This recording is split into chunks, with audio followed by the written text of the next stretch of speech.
कहते हैं एक लोकतंत्र में सबसे बड़ी चीज होती है आजादी। आजादी चलने की या रुकने की, आजादी खाने की और पीने की, आजादी सोने की या जागने की, आजादी नौकरी की या धंधे की, आजादी प्यार करने की या न करने की, और कुछ कुछ इन नमूनों जैसी हम लेकर रहेंगे। लेकिन सबसे बड़ी आजादी होती है बोलने की और भौंकने की। जी हाँ, अब भौंकने की आजादी से तो आपने अपने अपने दिमाग में एक छवि बना ही ली होगी, लेकिन क्या आपने कभी सोचा है कि बोलने और भौंकने की आजादी में सबसे बड़ा अंतर क्या है? तो अब सुनिए, बोलने और भौंकने में उतना ही फर्क है जितना एक फटे हुए कपड़े में और एक फटे हुए कॉन्डम में। कपड़ा फट जाए तो सिल जाता है, लेकिन अगर वो फट जाए तो शुक्राणु ऐसी जगह पहुंच जाता है और फिर जो इंसानी रूप लेता है वो कुछ उस प्रकार का होता है कि उनका नाम भी लिया तो लोकतंत्र और संविधान दोनों खतरे में आ जाएंगे। इसलिए मैं उनके नाम नहीं बताऊंगा। हमारे देश में भले ही आधार, पैन, वोटर आईडी या ड्राइविंग लाइसेंस किसी के पास हो न हो, पर बकवास करने का लाइसेंस वो तो माँ के पेट से साथ लेकर पैदा होते हैं। अब चाहे वो बोलना हो या भौंकना, ये दोनों ही हमारे देश के उस महान मानव अधिकार के दो सबसे बड़े स्तंभ हैं जिसे हम कहते हैं फ्री स्पीच। इसी फ्री स्पीच की सबसे ज्यादा ठुकाई भी फ्री में ही होती है, और वैसे भी जो चीज मुफ्त होती है वो दिल में कम, जूते पे ज्यादा रखी जाती है। अब भारत में ऐसे भी लोग हैं जो ये आजादी वो आजादी ऐसे भौंकते हैं जैसे किसी जर्मन शेफर्ड के साथ भौंकने के कंपटीशन में हिस्सा लिया हो, और वो इसीलिए क्योंकि इन्होंने अपने गले में अपीजमेंट यानी तुष्टिकरण का ऐसा पट्टा बांध रखा है जिसका कंट्रोल सिर्फ वोट बैंक के हाथ में है। जी हाँ, वोट बैंक यानी तुष्टिकरण की राजनीति, एक ऐसा कैंसर जो भारत को एक दिन चिता पर लिटा देगा। अब जिस केस की बात होने जा रही है उसमें फ्री स्पीच की आगे से पीछे से ऊपर से नीचे से ऐसी सेवा की गई है जैसे ऑपोजिशन ने लोकतंत्र और संविधान की पिछले साल की थी। इस वीडियो में जिसे आप देख रहे हैं उसका नाम है शर्मिष्ठा पनौली। S-400 और ब्रह्मोस जैसी मिसाइल्स के बाद अगर पाकिस्तान के लिए कोई सबसे खतरनाक चीज साबित हुई है तो वो हैं इनकी कुछ वीडियोस। इतना कांड सड़ा हुआ देश है ना पाकिस्तान। सीज फायर या तुम्हारे पे तुम जितनी सीधी कर लो उतनी ही टेढ़ी रहती है। पहले तो इनके यूजनल थे, उनको लगते थे कि भाई दिखेंगी भी जाके, असलियत में जाके आए थे वो। अब मैं साफ कर दूं, इनकी कई बातों और भाषा से मैं खुद भी सहमत नहीं हूं, और कितना नहीं हूं ये तो आप जानते ही हैं। लेकिन बंगाल में कुछ ऐसे लोग हैं जिन्हें एक वीडियो और उड़ते तीर में फर्क नजर नहीं आता। Panoli was arrested by the Kolkata police from Gurugram on Saturday over an allegedly communally charged video. ऐसा लगता है पाकिस्तान ने शर्मिष्ठा के खिलाफ शिकायत कोलकाता में दर्ज। Okay, I am sorry. Have T. Bharat में कहते हैं अतिथि देवो भव, लेकिन कोलकाता में कहते हैं वोट बैंक देवो भव। और फिर क्या, शर्मिष्ठा पनौली को बंगाल पुलिस ने गुरुग्राम से गिरफ्तार कर लिया। बंगाल से गुरुग्राम।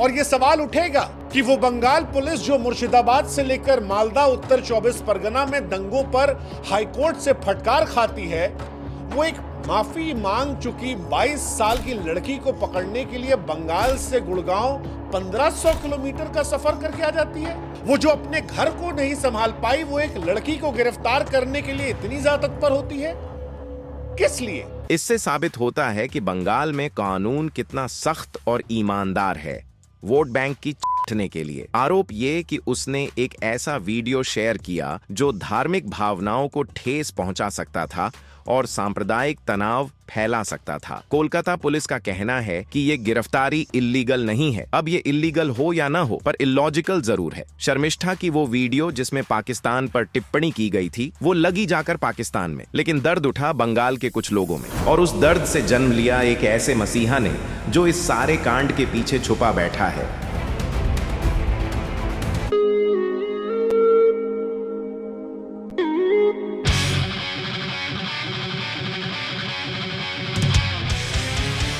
वजाहत खान। वजाहत का मतलब होता है डिग्निटी, जो इसमें है नहीं, रिस्पेक्ट, जो कोई करता नहीं, इन्फ्लुएंस जो इसके पास है नहीं, अपीयरेंस जो देखने वालों को जमती नहीं, और पोजीशन जिसमें हर कोई इसे छोड़। जब ये पैदा हुआ इसे एक खतरनाक बीमारी थी। डॉक्टर ने कहा या तो हम इसे या इसके दिमाग दोनों में से किसी एक को ही बचा सकते हैं। डॉक्टर ने क्या फैसला लिया होगा ये तो आप अब तक समझ ही गए होंगे। इसे बचपन से खीरा, लौकी और गाजर जैसी सब्जियों से नफरत है, क्योंकि वो इसे बचपन के ट्रॉमा की याद दिलाती है। ये इतना डाउन टू अर्थ है कि बंगले में नहीं, फ्लैट में रहता है। ये अपनी गर्लफ्रेंड को लव लेटर पेपर पर नहीं, व्हाट्सएप पर टाइप करके भेजता है, क्योंकि इसके पास कागज नहीं है। ये अपने एरिया में बच्चों को साइंस की ट्यूशन देता है ताकि वो बच्चे आगे चलकर एक बड़ा धमाका कर सकें, साइंस की दुनिया में और देश का नाम ऊंचा कर सकें। एक बार इसकी याददाश्त चली गई थी, जिसके बाद ये सब कुछ भूल गया सिवाय मकसद के। ये अपनी बायो में लिखता है पॉजिटिव थिंकिंग। अगर पॉजिटिव थिंकिंग एक आर्ट है तो ये मजनू भाई। ये खुद को राइटर भी कहता है, और इसमें उतनी ही सच्चाई है जैसे कोई ये कह दे कि आजादी सिर्फ चरखा चलाने से मिली थी। एक ऐसा मीठा झूठ जो सुनने में अच्छा लगे पर इतिहास बोले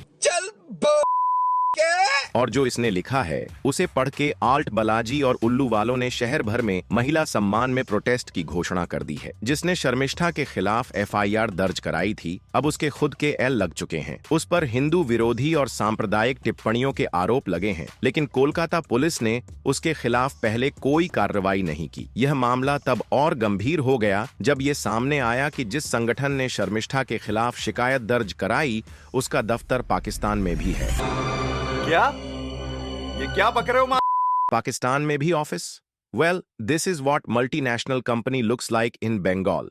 हिंदू संगठनों ने इस पर आपत्ति जताई है और जांच की मांग की है कि कैसे एक पाकिस्तानी संगठन भारत में सक्रिय है। अरे, जब पाकिस्तानी लोग रह सकते हैं तो उनका संगठन क्यों नहीं? कुछ मत बोलो, सेकुलरिज्म। जहां एक तरफ शर्मिष्ठा को डर था कि पाकिस्तान के खिलाफ बोलना जुर्म है, बंगाल ने साबित कर दिया, और वहीं वजाहत को यकीन था कि हिंदुओं के खिलाफ बोलो तो इनाम मिलेगा, और वो भी सच निकला। मुझे शर्मिष्ठा पर तरस तब आया जब उसे कुछ लोगों की परवरिश का सामना करना पड़ा, मानो जैसे शर्मिष्ठा ने देश के सेक्युलरिज्म के सामने आईना रख दिया हो, और जबकि उसने पब्लिक में माफी भी डाली।